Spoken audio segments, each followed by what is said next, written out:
नमस्कार मित्रों।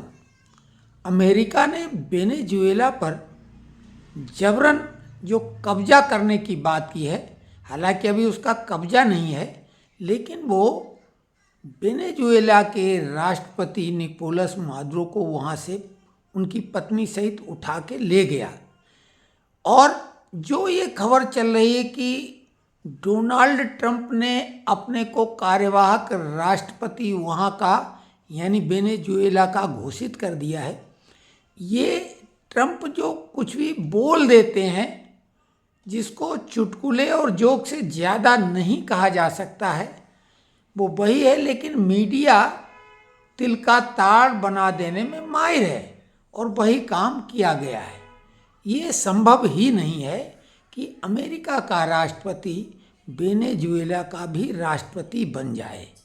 ये पद संवैधानिक पद होते हैं और दोनों देश के संविधान इसकी इजाज़त नहीं देते हैं। डोनाल्ड ट्रंप ने जो एक और बात की है, वो उसमें वास्तविकता के बजाय कल्पना ज़्यादा है, काफ़ी हद तक सेक चिल्लीपन है। क्योंकि उन्होंने तो ऐसा कह दिया कि धड़ाधड़ बस हमसे सस्ता तेल खरीद लो, उन्होंने जैसे दुकान खोल दी हो। इतना आसान अभी नहीं है।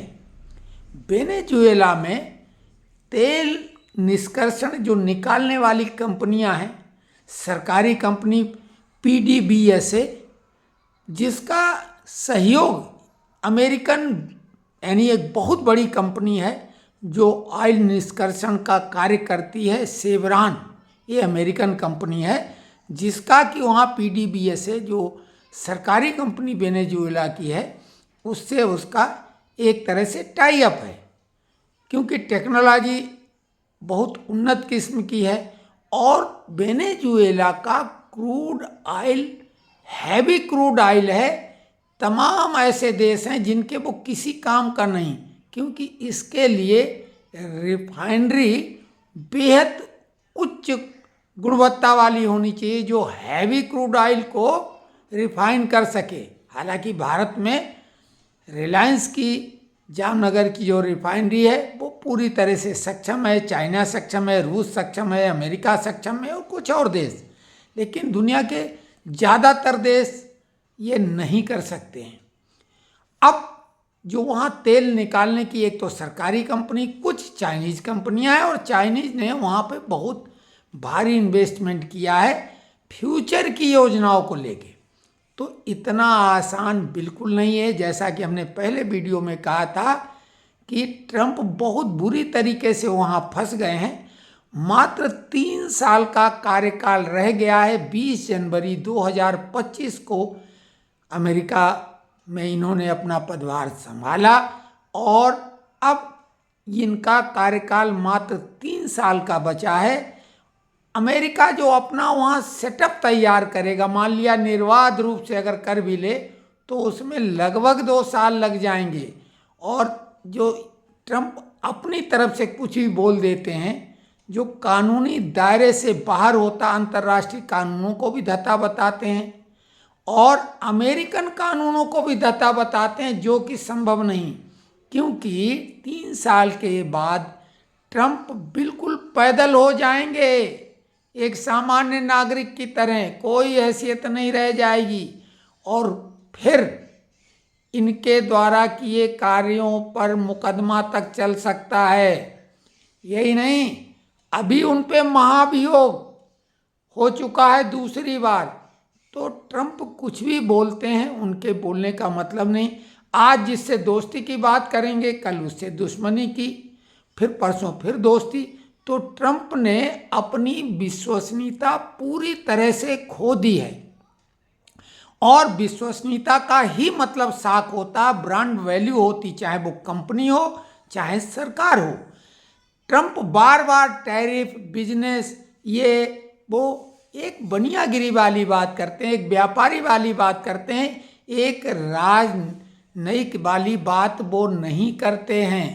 तो कुल मिला के ट्रंप को मोदी से सीखना चाहिए, जो धैर्य से अपनी हर चाल चलते हैं और निश्चित तौर से जो वर्तमान सिनारियो है पॉलिटिकली सिनेरियो है जियो पॉलिटिक्स का, उसमें मोदी ही सबसे विश्वसनीय नेता पहले ही वो बन चुके थे, लेकिन अब और पुख्तगी के साथ उन्होंने काम किया।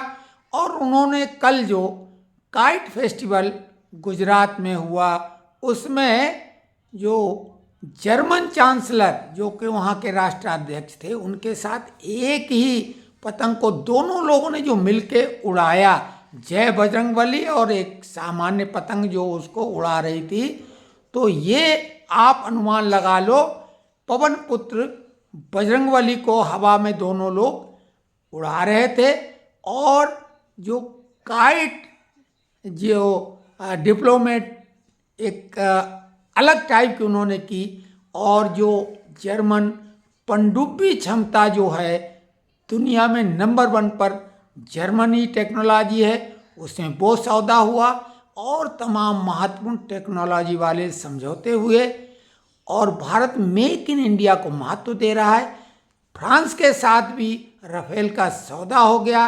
रख रखाव टेक्नोलॉजी कहाँ सोर्स कोड तक नहीं देने की बात थी, लेकिन अब वो पूरी तरीके से तकनीक हस्तांतरित करने जा रहा है। तो भारत के लिए मोदी ने वो कर दिखाया है कि अमेरिका को दरकिनार कर दिया है, या यूं कहें हाशिए पे ढकेल दिया है। अब अमेरिका खुद आतुर और व्याकुल नजर आ रहा है। उन्होंने अपने राजदूत को भी बदल दिया है, और राजदूत ने बहुत भारत के साथ जो पिंग बढ़ाने की बात की है, दोस्ती को बहुत मजबूत करने की बात की, और जो ट्रेड डील है उसके लिए भी भारत को उन्होंने बहुत विश्वसनीय साथी बताया है। तो अब ट्रंप आतुर और व्याकुल नजर आ रहे हैं, जबकि मोदी ने बिल्कुल लापरवाही दिखा दी है।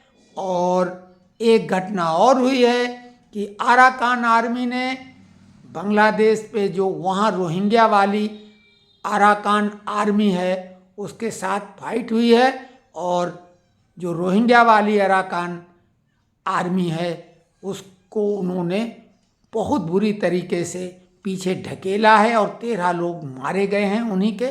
तो कुल मिला के भारत अब जो गेम खेल रहा है वो यूँ कहा जाए कि दूसरे के कंधे पे रख के बंदूक बांग्लादेश पे भी चलानी शुरू कर दी है, और चिकन नेक को मोटा करने का सुनहरा अवसर है।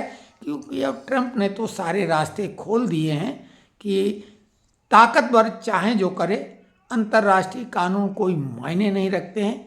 खुल के अमेरिका ने ये बात कह दी है, और भारत जैसे देश के लिए ये अवसर ही है, क्योंकि भारत अंतर्राष्ट्रीय कानूनों का पालन करते हुए सिर्फ जब कोई उनको हस्तक्षेप करेगा, उन पे हमला करेगा, तो वो फिर जवाब कड़ा देंगे।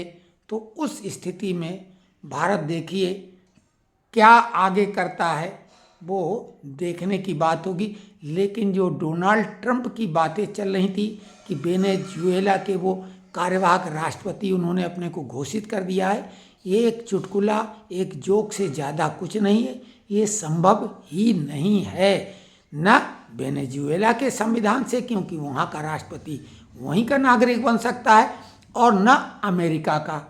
तो दोनों संविधान ये ऐसा इजाज़त ही नहीं देते, तो ये संभव नहीं। और ट्रंप का कार्यकाल मात्र और मात्र 3 साल का रह गया है, उल्टी गिनती शुरू है।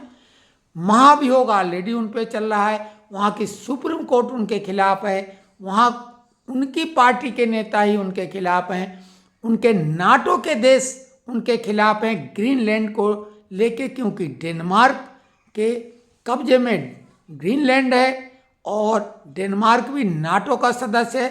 तो ट्रंप सब तोड़ फोड़ करने में लगे हैं। हासिल इन्हें क्या होने वाला है ये तो वक्त बताएगा, क्योंकि इनका रिटायरमेंट बहुत कष्टप्रद होता नज़र आ रहा है। तो सभी हमारे जो रिटायर्ड पेंशनर बंधु हैं उनको ये समर्पित वीडियो।